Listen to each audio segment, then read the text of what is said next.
តាមបងប្អូនស្ដាប់ Snow របស់គ្នាតើ Snow ហ្នឹងគឺ Snow អ្វីរបស់គ្នាបងប្អូនបាទគឺ motoscopy ណាបងប្អូនបាទឥឡូវចាប់ផ្ដើមមើលរបស់គ្នាបាទគឺ Snow នេះបងប្អូនជាងខ្លាំងមួយចំនួនក៏ប្រហែលជាធ្លាប់ស្គាល់ធ្លាប់ដឹងហើយបាទឥឡូវយើងដោះគោរពនៅខាងខ្សែពៀនបាទដើម្បីយើងដោះមើលតើវាលឺ Snow អ្វីបាទឥឡូវចាប់ផ្ដើមមើលរបស់គ្នាបងប្អូនបាទតើបញ្ហាអ្វីបានជាបណ្ដាលឲ្យលឺ Snow បែបនេះបាទឥឡូវមើលយើងចាប់ផ្ដើមដោះមើលទាំងអស់គ្នាយើងដោះគោរពទៅសិនបាទហើយក៏ដោះនៅគោរពខ្សែពៀនបាទឥឡូវចាប់ដើមដល់ខ្សែម្ដងមួយហើយតាដើម្បីឲ្យបងប្អូនមើលអត់ស្គាល់តើម៉ូតូនឹងលឺស្នូអ្វីបាទបានជាខូចអ្វីបានជាលឺស្នូបែបនេះឥឡូវចាប់ដើមមើលទាំងអស់គ្នាបាទហើយក៏ដោះដែរដោះញាប់ដៃញាប់ជើងផងដែរដើម្បីឲ្យបងប្អូនមើលទស្សនាផងដែរបាទហើយនឹងដោះចេញមកហើយបាទឥឡូវចាប់ដើមមុខខ្សែខាងស្បែកខាងក្រោយទៅត្រឡប់បាទដើម្បីយកត្រឡប់ចេញបាទចំណេញយើងមើលប្លុកខាងក្រោយបាទតើវាមានបញ្ហាអ្វីឥឡូវចាប់ដើមមើលទាំងអស់គ្នាបាទឥឡូវយករងចេញត្រឡប់សិនបាទក៏យកត្រឡប់ចេញអត់ទៅក៏យើងយកស្បែកដែលខ្ញុំកាន់ដៃហ្នឹងបាទនេះស្បែកខ្សែពៀនធូរតិចបាទដើម្បីយកចេញបានដើម្បីយើងមើលខាងប្លុកខាងលើបាទខាងប្លុកខាងលើហ្នឹងបងប្អូនបាទឥឡូវយើងមើលយើងយកចេញមកបាទ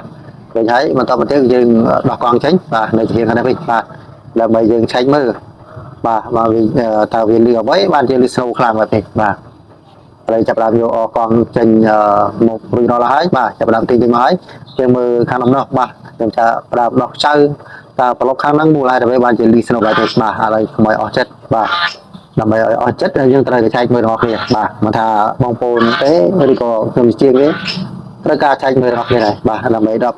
ផ្លាស់ប្ដូរនៅគ្រឿងបន្លាស់ដើម្បីឲ្យវាឆាប់ទៅវិញបាទចង់ដឹងតើវាលីអ្វីបាទឥឡូវយើងមើលរបស់គ្នាបាទឥឡូវយកមកចេញមកហើយ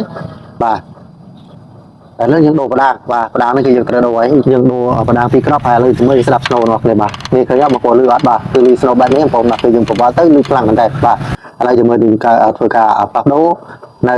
ងើតូចងើធំនេះបានដូរបងប្អូនបាទមិនលោកតែងើតូចទេមួយឈុតបាទថៃដូរនៅបដាមួយនេះឃើញបងប្អូនបាទបញ្ហាគឺមកពីងើនេះហើយបានវាបណ្ដាលឲ្យលឺបាទយើងដូរមួយឈុតចេះហើយអាងើធំដែលខ្ញុំកាន់មុនដំបូងគេគឺយើងបានដូរទេបាទយើងដូរតែប៉ុណ្ណេះនេះឃើញបងប្អូនបាទបងប្អូនឥឡូវយើងមើលការផ្លាស់ប្ដូររបស់គ្នាបាទហើយគឺយើងដូរផ្ដាំខាងបង្ក្របផងដែរជាមួយនឹងងើដែលយើងកាន់បាទឥឡូវជាមួយយើងចាប់ផ្ដើមដាក់បញ្ចូលរបស់គ្នាបាទយ៉ាកាន់ចុះកាន់ឡើងច្រឡំគ្នាឥឡូវបងប្អូនបាទប៉ុន្តែថ្មីហ្នឹងបងប្អូនបាទរបស់ថ្មីគឺថ្មីជាងរបស់ចាស់ណាបងប្អូនបាទឥឡូវចាប់ផ្ដើមដាក់បញ្ចូលនៅផ្ដាំបាទផ្ដាំយើងក៏ដាក់ចូលទៅគឺយើងត្រូវយកស្បកផ្ដាំចេញទាំងសងខាងមកដែរបាទឥឡូវយើងចាប់ផ្ដើមដាក់បញ្ចូលឥឡូវដាក់បញ្ចូលទៅហើយបាទរួចហើយបាទឥឡូវនេះគឺយើងត្រូវយកអីគោះយកបន្តិចបាទឥឡូវរួចរាល់ហើយបងប្អូនបាទឥឡូវយើងចាប់ផ្ដើមរៀបបង្គំទៅវិញនេះបាទងើខាងក្រោយធំនេះគឺខ្ញុំអត់បានដូរទេបងប្អូនបាទគឺខ្ញុំអត់បានដូរតែងើធំនេះយើងដូរតែងើដែលខ្ញុំដាក់ចូលទៅហ្នឹងគឺមួយឈុតបាទនៅខាងមុខបាទឥឡូវយើងចាប់ផ្ដើមបង្វិលបន្តិចវាចូលត្រូវនឹងស្ពឺញ៉ាំបន្តិចបាទដាក់រងនេះគឺរងដៃមួយស្លឹកបាទរងដៃឲ្យកុំឲ្យកពិតពីបងប្អូនកាលណាកពិតអាចដាក់ទៅវាអាចជ្រាបព្រៃ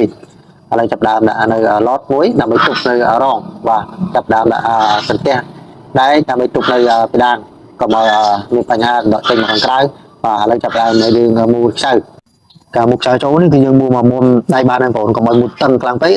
នឹងអាចទ្រក់ស្នេហ៍បាទយើងមូលមកតឹងដៃមកលំបអាចថានឹងជាប់ហើយគឺយើងជុំមូលបាទឥឡូវចាប់ដើមដាក់ងើចូលងើដាក់ស្ពឺបាទតបន្តិចគឺយើងយកប្រអប់យើងគ្រប់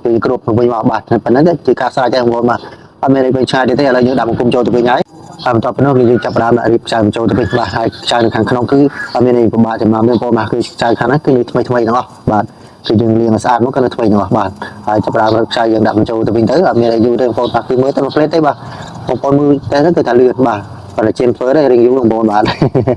បាទវាលិសបងប្អូនបាទឥឡូវចាប់ផ្ដើមដាក់នៅខាងខ្សែពៀនបាទខាងត្រឡងស្បែកបាទឥឡូវចាប់ផ្ដើមដាក់បង្គំត្រឡោកចូលទៅហើយបាទចាប់ដើមរឹកខ្ចៅរដីមករួចរាល់បាទប៉ុណ្នេះគឺប៉ុន្តែរួចរាល់ជាការស្រេចបងប្អូនបាទគឺយើងយកគ្រប់វិញមកគឺរួចស្រេចបាត់ហើយបាទអត់មានអីវិញឆ្ងាយទេបាទដាក់កងមកគ្រប់ប៉ុណ្ណឹងគឺអូខេបាទ